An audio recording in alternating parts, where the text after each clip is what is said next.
serious, half joking about the cake, he departed the kitchen. Your heart fluttered when he said us, even though you knew it was purely innocuous. This was a project between the two of you. So, us was an obligation from the well-meaning Baxter, who gave credit where credit was due. Hello everybody and welcome back to the channel, or welcome to the channel if you're new here. My name is Death by Pony, and today we're hopping right back in to our life. So without further ado, let's go. Alright, now time to see where this is actually gonna go. Not professionally, no. It won't taste as good as the wedding cake. I can curb that expectation right now. I have to use a box mix and it won't be the true 3D carved shape. That's something better left to the pros. However, I can manage to create a cake that best fits the bill better than a sheet cake with some plastic decorations stuck on it.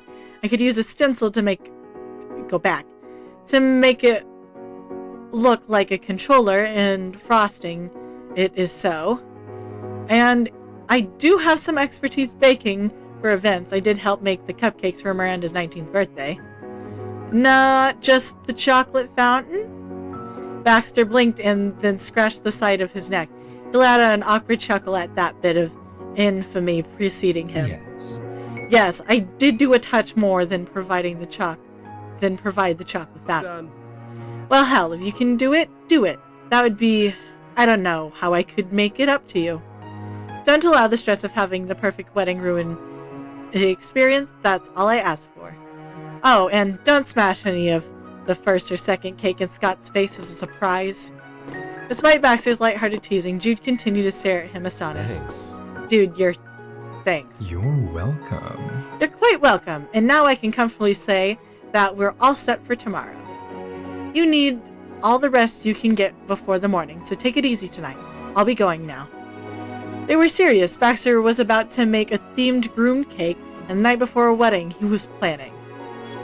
You shouldn't have to handle that alone. Baxter was biting off more than he could chew. You had to make sure it didn't go awry. It was so ridiculous and absolutely needed somebody to watch out for him. What a champ. You want to do everything within your power for the wedding too. Sounded like fun. You wanted in. You gotta be there. Gaping at him, you wished that you could have popped Baxter's head open and peer inside at what he was thinking. This was much more than cupcakes. What an idiot. I'll help you. Amazing. Baxter shot an unimpressed glance at Jude. And then he tried to rein his emotions in. James, I promise I can do this on my own. It was my choice. Don't try to talk me out of it. Jude wouldn't let Scott do everything himself. I'm not going to let you get overwhelmed trying to do everything on your own either. You need help. Baxter's hesitancy and discomfort was evident. He gave the collar of his shirt a light tug. Is that fine? I'll be baking in my apartment. Is that fine with you? Uh-huh. I'll go with you. He still didn't quite believe his ears, but he also didn't question your actions any further. Fine. I'm grateful for your assistance. Oh, thanks again. Oh, I'll text you a picture of Scott's favorite controller, and for James, I'll bullshit some reason you're gone. Ah, yes, that'd be excellent. Jude, forethought, Scott Baxter's refocused on the situation. He scratched the side of his cheek. But before we go, I have one more question for you, Jude. Shoot. Do you have a cake mix, either pre-made frosting or powdered sugar? Oh, and perhaps food coloring and sheet pan or two if you have that. He far exceeded the limits of one more question and managed to tell you both indirectly that he needs literally everything other than the eggs and the oil. Baxter was shameless about his request and simply shrugged instead. I don't have any baking supplies. I figured I'd save us a trip to the store and fret over brands if we could use ingredients from your own kitchen. Of course, you don't have baking supplies. Jude tipped his head back and let out a deep laugh. He rocked forward and wiped a tear from his eye. Got it. We probably have stuff you can use. Wait here. Jude jogged into the house, leaving you and Baxter there on the driveway. He didn't even bother closing the door, so the light from inside fell between you. Neither of you uttered a single word. Jude would return any minute, and you'd have the whole night to say anything either of you wanted. A couple minutes later, Jude rushed back out with his arms full. He passed Baxter a sheet cake pan stacked with supplies, carrot cake mix, 2 containers of cheesecake frosting, and a box with red, green, and blue food and yellow food coloring. Scott prefers this way more than chocolate and vanilla. We can do a lot with this. Perfect. Yes, it's going to work. Good night, Jude. I'll take care of this, and James, you have nothing to worry about. And I'll take care of him. Baxter's mouth pricked into a familiar smirk. Jude shook his head and waved you both off. All right, we're on the clock. Drive safe. With that, you and Baxter split from the group for one final pre-wedding mission. You hurried across the street and climbed into his car. Soft music poured out of the back of his car in lieu of conversation fitting itself in its ambient back seat on the drive to Prism Vista. Streetlights lined the freeway and cars rushed by with their own purposeful mission. Yours was just as important. Baking cakes was no small matter. Baking a cake at, well, Baxter's, it was a novelty, all things considered. There'd been times when you went on to the condo rented out to Baxter by elusive Mr. and Mr. Ward, on top of the occasion when you'd been in his office to help with the wedding planning. Now you were going to be treading new grounds in this day-to-day space. There was something that felt impossibly personal about it. That kind of thing wasn't even an option that summer. His family lived out of state, and he was going to college across the country. You wondered if 19-year-old Baxter would have invited you into his home, or dorm room, if he could have. It didn't take long to come up with an answer. You had a feeling that he would have avoided it. Monochrome Baxter would have been in a heap of trouble if the people he wanted to hide from knew where he lived. So what made this Baxter different from that one? The veneer of professionalism colored your shared silence, but the air was taut and the kitchen was so much as buzzing with anticipation. Eventually, Baxter pulled up into the parking lot of a high-rise apartment building and with some fumbling managed to get through doorway with some of the cake materials in an arm. He entrusts the cake mix, arguably the most important part, to you.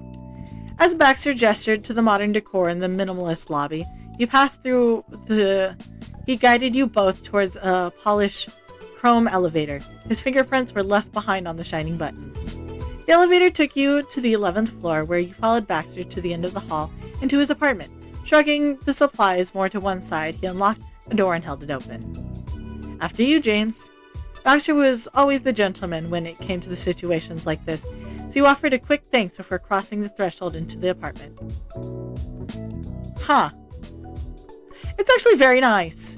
Whatever you expected, it wasn't this. The apartment opened up into a chic living room embellished with tones of orange, blues, and grays. Look at that! He's even got a...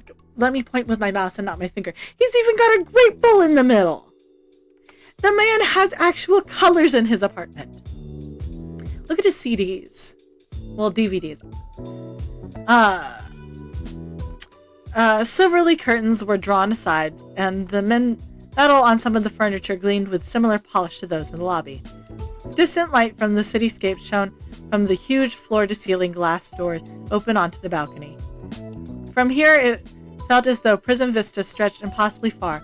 It was at this moment that you were reminded how incredibly small Sunset Bird was by comparison. Baxter's voice grounded you again as he entered your periphery, hand newly emptied of the baking supplies, as to put them down when you were looking around. What do you think? So this is my home. What do you think? There was a whisper of a thrill in that question. It's nice. I can't believe you get a view like this every day. No black and white decor, Baxter? Did the furniture store run out? I can see how this is your place. Does it even matter to you what I think? He silently gave a thumbs up in approval of his furnishing. Instead of answering, you glanced around the rest of the apartment instead. We're joke. Sorry, I left them back in 2016 where they belong.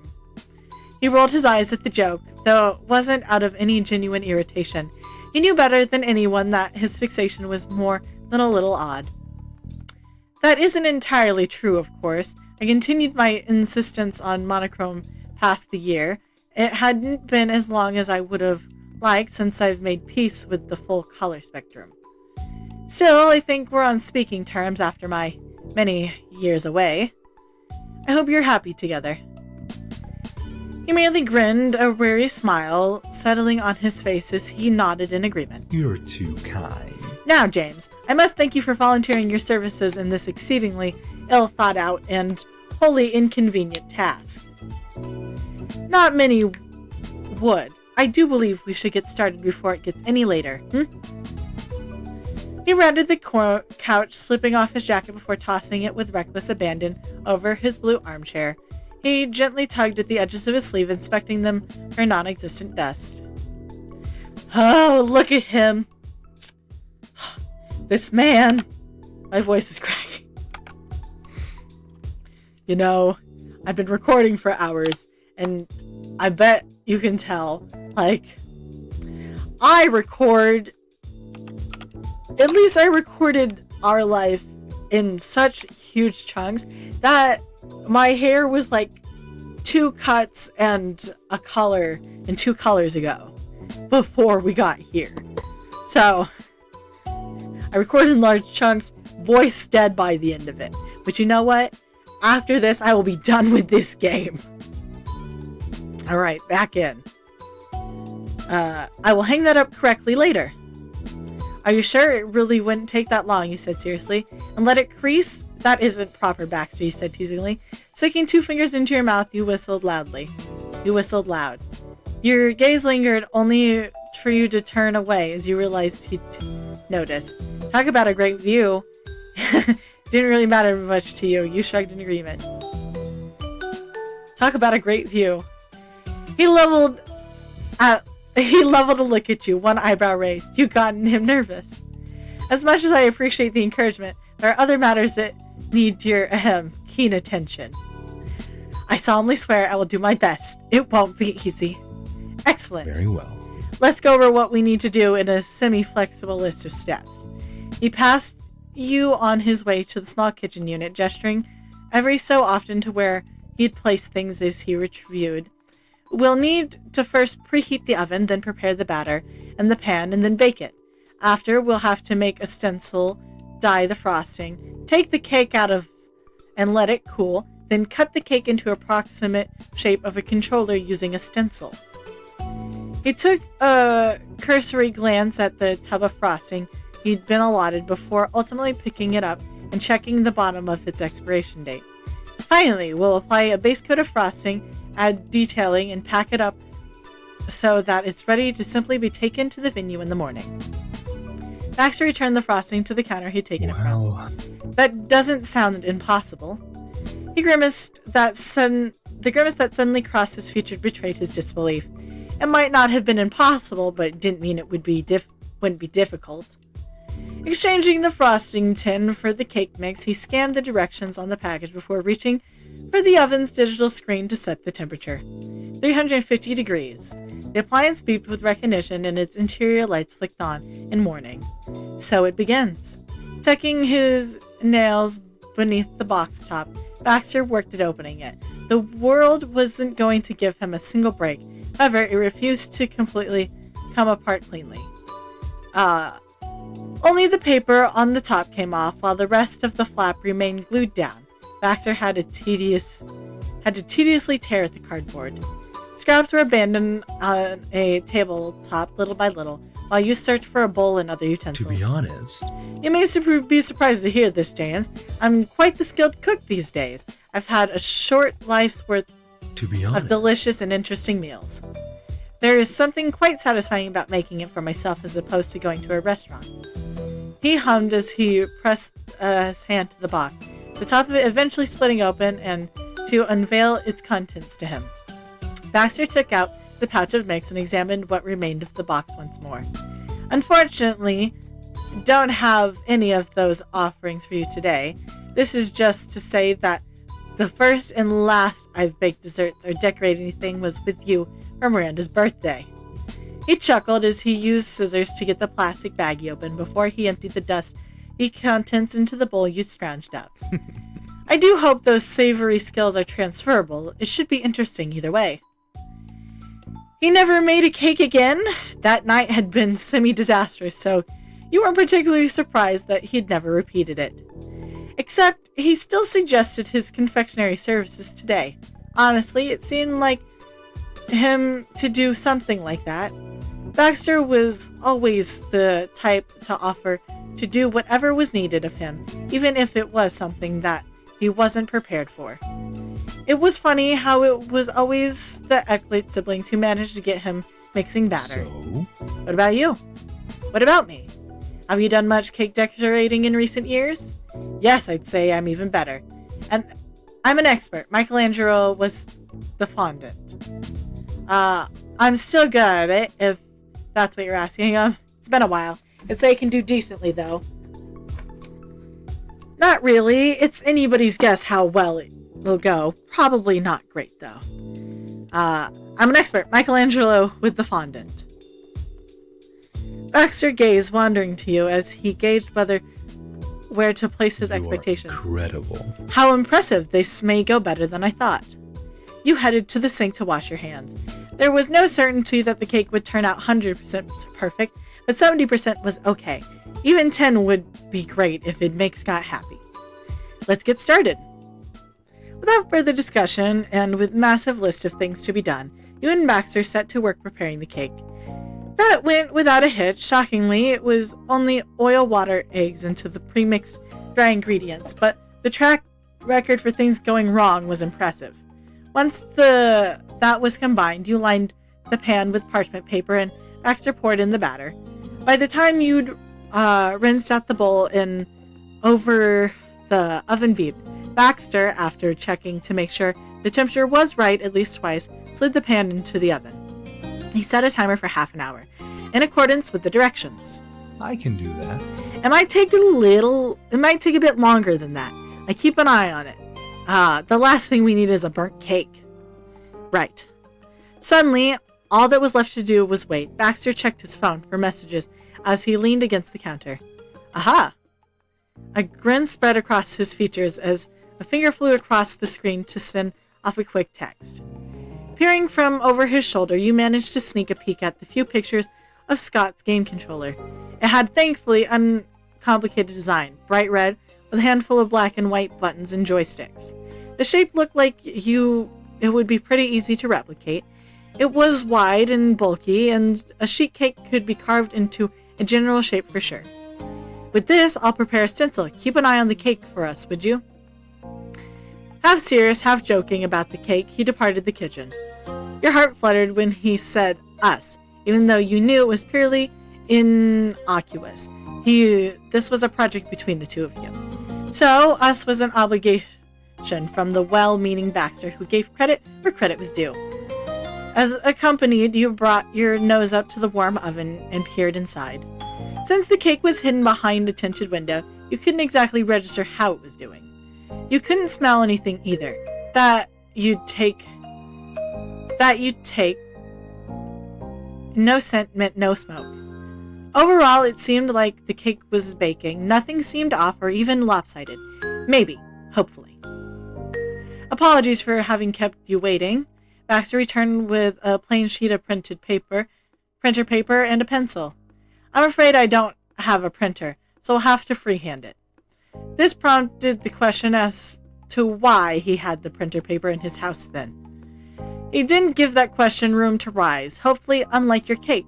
Baxter set his supplies down and leaned over his phone, brows furrowed with a concert effort. The tip of the pencil had yet to meet the page. Baxter hesitated and he drew his screen closer to double-check the shape before finally committing graphite to white. He slowly drew out the lower curve of the controller, stopping every so often and leaving darker lines at certain points. When he closed off the complete shape, it was completely lopsided. The first half looked quite good, and the other half, however, was short and narrow, and he'd brought it all in too soon. Well, I wasn't expecting it to be perfect on my first try. He chuckled, running his fingers through his hair. Baxter started erasing his failure before sighing loudly. Giving up, Baxter simply turned the page over onto its other side. He sketched out the controller again, to no more success than the last. He set the pencil down. There was no attempt to erase anything. Baxter was already turning to the other half of the apartment. I'll get another sheet, or rather an entire stack would be best. He stood up, digits resting against the nape of his neck. Baxter's eyes met yours. A tense smile faltered a bit as the bright brown of his irises flickered straight down into the ground. You don't need to worry. I'm not quite as sensitive as I used to be about mistakes. I will survive this, pride as wounded as it may be from these trials and tribulations. His tone was joking and light, but you couldn't help but find it funny. The Baxter you know agonized over missteps far more than the average person. In the last few years you'd spent with him, you'd seen how he'd grown. In the past few days you'd spent with him, you'd seen how he'd grown as a person. You would have believed he could deal with it even if he said nothing. I can get you a pencil and bring even more paper to share if you'd like to give it a try as well.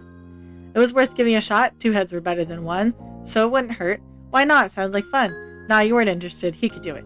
It was a hard pass. You were too embarrassed to try. It was worth giving it a shot. Yeah, if you could, I'd appreciate it. Certainly. Baxter nodded, disappearing back to whence he came from.